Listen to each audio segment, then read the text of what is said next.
Saya melihat kematian akibat COVID, kematian akibat varian Delta semakin menggila di luar. Waktu sebelum divaksin, orang juga mati bergelimpangan. Setelah divaksin, kok sama ya begitu. Dan bahkan ada isu yang beredar bahwa kok daerah saya pas divaksin, seluruh masyarakat di sini kok kematian semakin meningkat ya. Inilah yang mungkin pemerintah harus memberikan pemahaman kepada masyarakat tentang isu-isu yang beredar seperti ini.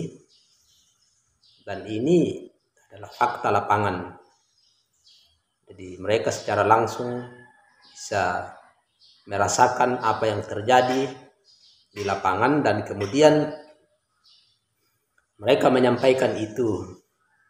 Dan kadang mungkin kita melihat menganggap sepele dengan kejadian-kejadian yang terjadi di lapangan.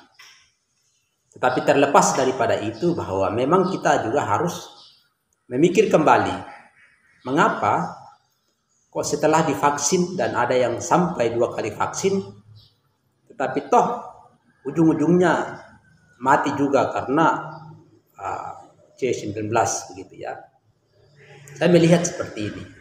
Ternyata mutasi dari COVID ini memang lebih cepat dari daya jangkau vaksin itu. Ya alasannya karena meskipun ada yang sudah divaksin sampai 2 kali vaksin, tetapi tumbang juga seperti itu.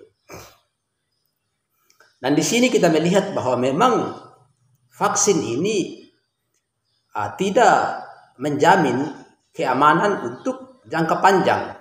Jika vaksin ini tidak menjaga keamanan untuk jangka panjang, maka kita juga harus memberikan pemahaman yang benar kepada masyarakat dan tidak menakut-nakuti masyarakat. Satu hal yang membuat masyarakat ini takut, ada isu yang beredar, sertifikat vaksin itu sangat dibutuhkan sebagai salah satu dokumen perjalanan. Dan ini saya melihat kalau isunya sudah seperti itu dan ini isu yang benar, maka saya melihat ini sudah mengarah ke bisnis begitu ya, komersil. Kenapa saya melihat seperti itu? Karena bisa saja begini, sakit kepala minum obat Paramex untuk menurunkan sakit kepala contoh ya. Ada aturan baru untuk melakukan sebuah perjalanan harus ada sertifikat penggunaan obat Paramex secara keseluruhan.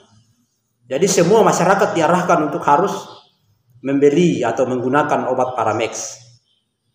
Kan saya pikir sesuatu kebijakan yang aneh seperti itu. Sehingga kita tidak bisa mengeluarkan aturan bahwa sertifikat daripada vaksin itu sangat dibutuhkan ketika melakukan perjalanan. Tidak harus seperti itu. Yang jelas vaksin ini tidak bersifat jangka panjang. Tetapi vaksin ini masuk dalam tingkat penggunaan darurat saja.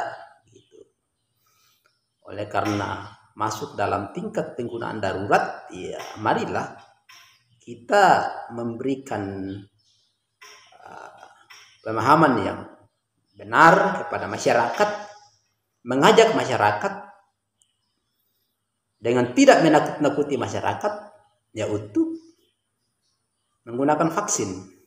Jadi saya juga mendengarkan bahwa WHO telah menyatakan di mana sertifikat vaksin tidak bisa dijadikan sebagai dokumen perjalanan. Saya bilang itu cocok. Kenapa saya bilang cocok? Nah memang kalau vaksin, sertifikat vaksin, kalau kita mau menjadikan sebagai salah satu dokumen perjalanan dan memaksa semua orang harus ini vaksin, Ingat, memaksa semua orang harus vaksin, itu sudah mengarah kepada bisnis. Tetapi di mana kita memberikan pemahaman yang benar supaya orang vaksin bukan karena dipaksa, tetapi memiliki pemahaman yang benar tentang itu.